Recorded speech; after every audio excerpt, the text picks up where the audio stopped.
We will be reviewing in today's video the ABH and Norvina Mini Volume 3 palette, and we will be doing this awesome colorful makeup look, trying to use all the eyeshadows possible in this palette. So if you want to know if I recommend this product and how I did this little makeup look, then continue watching and don't forget to subscribe and hit the bell to be notified every time that I post a video. So let's get into this makeup review / makeup tutorial in right away. Hello beauties! I am so excited today because we will be playing for the first time into this palette, which is the Anastasia Beverly Hills and Norvina Mini Volume 3. And those colors are just absolutely amazing. And of course, it is a review. I'm going to be talking about the price, about the packaging, about how they blend the shadows, and everything you need to know. So of course, first of all, I want to say the price of this palette. So I bought it on sale for $26.50 Canadian. It is now on sale, which I am kind of pissed, honestly, for $19 Canadian on the Sephora website. So these ones are $19 Canadian, and normally they are $38 Canadian. So that is a huge discount. And anyways, I'm excited to try it. So I want to talk about the packaging first as well, because I think it's just so stunning. Between all of the minis, I think this is my favorite packaging of them all. I think this mint kind of teal green, bluish with that red shade is just really contrasting with each other, and it just really makes your eyes look at it and you're like, oh my god, this is such a beautiful packaging, especially also where the cardboard and the palette is the same. As always, the little packaging, the little box has a little thing, cardboard, to really make sure that the palette doesn't come out of the packaging, which is really nice. And then you get to the palette itself, which I like because it is high quality plastic, and there's a nice mirror with Norvina written on it, and then you see all of the colors inside, and they are just so beautiful. I mean, I think it's such a nice color story, and you can create really a lot of looks with these colors. Even though there's no neutral or transition shades in these, you can always create an awesome colorful look and mix it with other palettes as well. I think the shades are just absolutely stunning, honestly, and I just want to point out that there's a few shades written that it is not for the immediate eye area. That means don't put it in your waterline or anything close to your eye, because it might be really irritating to your eyes. So of course, these are all pressed pigments, so they can be more irritating and can stain the eyes, like you also every time I use the ABH Norvina palette. It just stains my eyes with green, blue, red, whatever the color is. So these colors are B1, B3, C1, and C3, which these ones I'm going to show you right now. You should really avoid them near the eye area if you are sensitive. So of course, now what we'll do is we will pass to the swatches, and I'm going to show you every single swatch that I do. These colors are just stunning. The only one that I had a harder time to swatch was the shade C2, which is that green forest shade.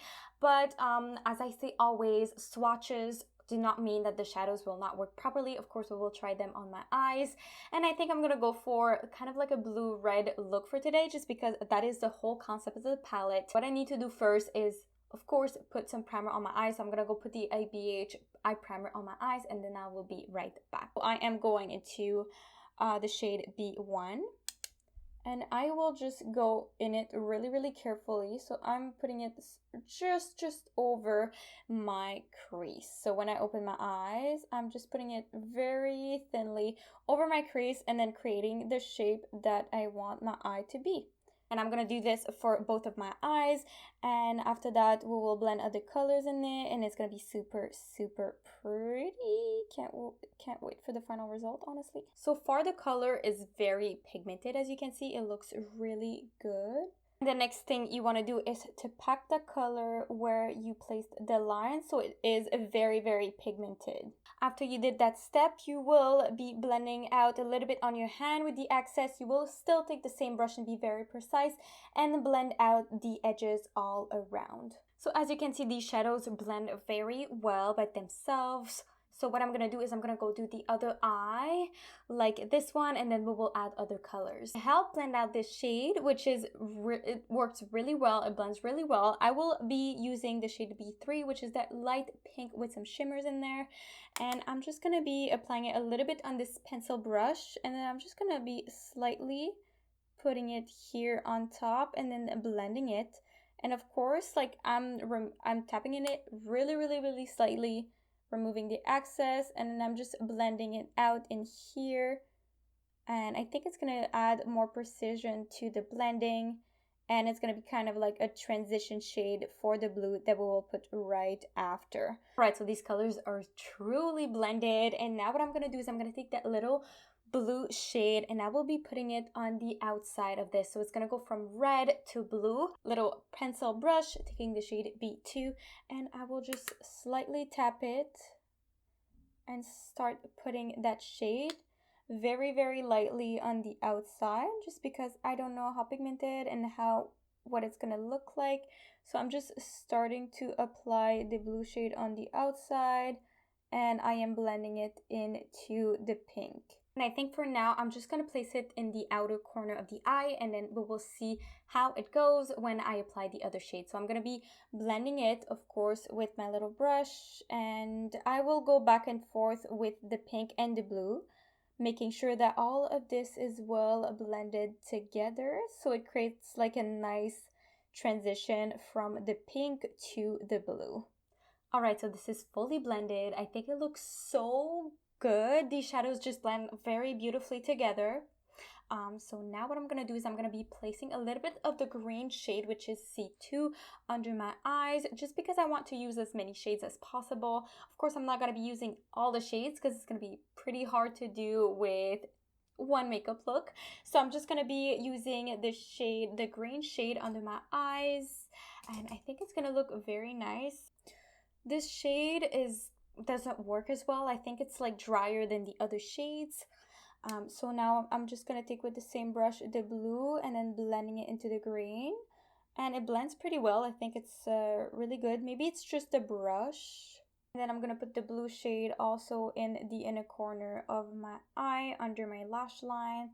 And now the shade that I'm going to take is the shade A1, which is that nice little white shimmery shade. I'm going to place it right there next to the red that I put, just because I don't have any shades there. And I think it's going to be a different shade. I didn't want to bring the blue all the way in there. As I said, I want to use as many shades as possible. So doing so will make sure that I can use all of the shades. I am now ready. Since I don't really have to cut the crease or anything, I took my brush with a little bit of eye base on it and I just rubbed it a little bit where I wanted it to round up the edges.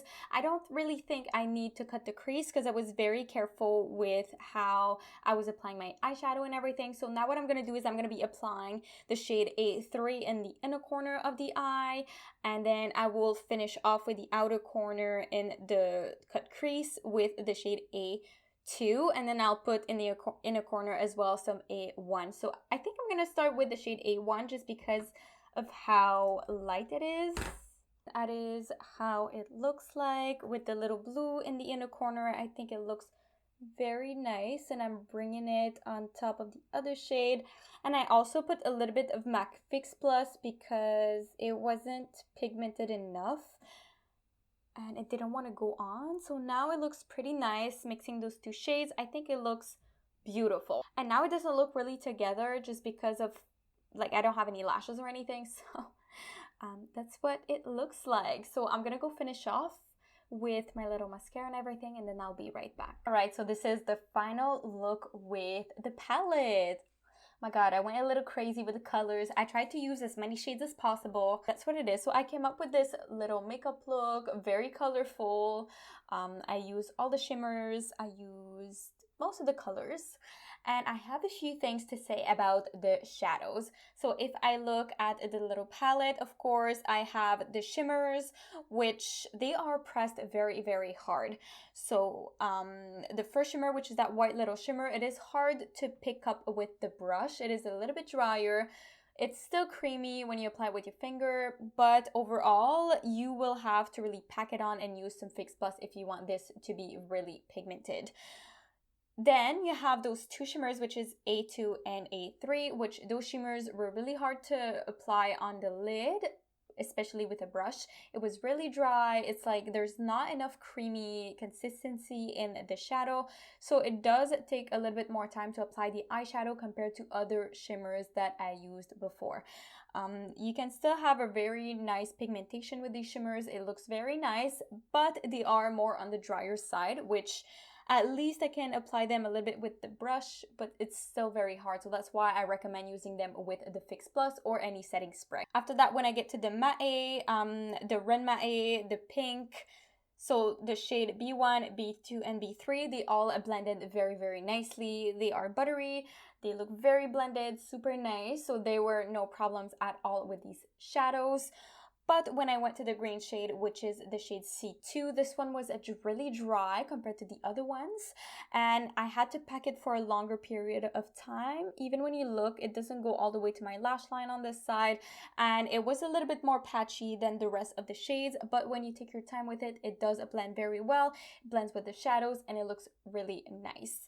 So what do I think of this palette overall? Well, I think the colors are amazing. The shadows blend very well. You do have to take your time. It's not like it just you apply the shadow and bing bang. It's super blended and nice. It does take a while to blend the shadows, especially when you mix blue and pinks or blue and reds together.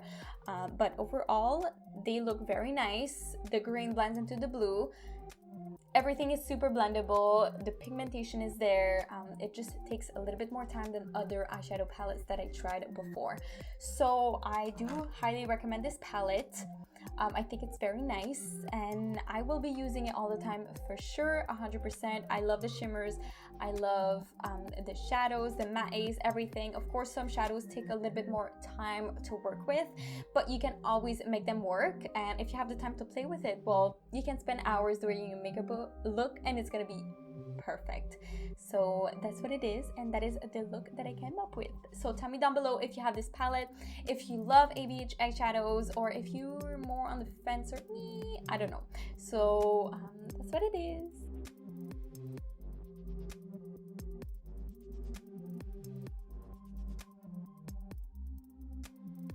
Thank you so much for watching. I really hope that you enjoyed the video. Don't forget to like, comment down below, subscribe, and hit the notification bell to see more of those awesome videos. So I post 5 videos a week, Monday through Friday, and if you don't want to miss any videos again, make sure to subscribe and hit the bell to be notified every single time that I post one.